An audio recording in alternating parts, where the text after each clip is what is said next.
देवीगंदल दीपांचल अंतर्गत कसरदा ग्राम बढ़िया से पाखे आज श्री जगन्नाथ महोत्सव 2026 आयोजन होती। काली तार अंकुर रोपण थिला, आज कलश यात्रा थिला। कलश यथाविधि हिसाब से जो नीति नियम अच्छी कलश यात्रा रे आमे समस्ते पूजा विधि संपन्न कलापर विराट शोभा यात्रा आम आसिक पहुंची।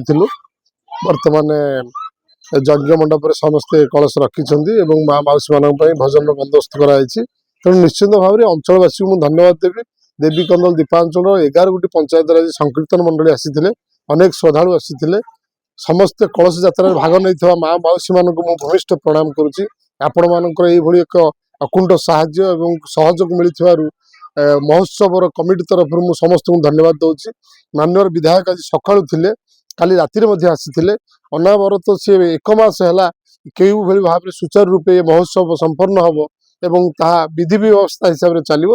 निश्चित भाव में माननीय विधायक भी सहयोग थिला। माननीय विधायक आज शोभा यात्रा सामिल थे। प्रत्येक जिनस को सी निजे निजे व्यक्तिगत हिसाब से तत्वावधान देखुं चेक करुँच साधु सत मैंने माँ मौसी मैंने ये अंचल जिते श्रद्धालु अच्छा केमी शांति श्रृंखला सहित कार्य समापन हम। तेणु निश्चित भाव में माननीय विधायक को समस्ते कमिटी तरफ धन्यवाद देवु। ये अंचलवासी तथा नियाली निर्वाचन मंडल समस्त श्रद्धालु मानू आम अनुरोध करुचु आगामी जो 5 दिन धरी फेब्रुआरी 11 रु 16 पर्यंत जो नामयज्ञ चलो संकीर्तन चलो होमयज्ञ चलो समस्त आम अनुरोध करुचु जगन्नाथमय समस्ते आसी जगन्नाथ आशीर्वाद कृपा लाभ करूँ समस्ते महोत्सव सामिल हूँ। देखो मु अभाग्य मन करुच्ची देवीकंदल दीपांचल जन्म हो ये अंचलवासी को सर्वप्रथम भूमिष्ठ प्रणाम करुच्ची।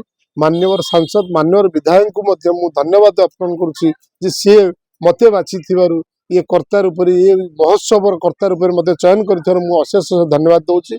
यथाविधि मो हिसाब से जगन्नाथ जी सेवा कर सौभाग्य मत मिली मुझे गौरवान्वित मन करुच्ची। निश्चित भाव में समस्त को कमिटर समस्त सदस्य तथा नियाली निर्वाचन मंडल समस्त जनसाधारण को अनेक अनेक शुभेच्छा अभिनंदन ज्ञापन करुच्ची। आशीर्वाद थाऊ एमती ये नियाली आहरी आगू आगू जाऊ ये महोत्सव आहरी अग्रगति हो समस्त मिलित सहयोग निश्चित भाव में अच्छी। तेणु मु समस्त अंचलवासी को मु आउ थे धन्यवाद देवी। जय जगन्नाथ जगन्नाथ प्रति मु समर्पित अच्छी। तेणु तांकर जो 5 दिन जो यज्ञ आयोजन करा जो विधि हिसाब से करने को पड़ो निश्चित भाव में से विधि रही कार्य करुच्ची।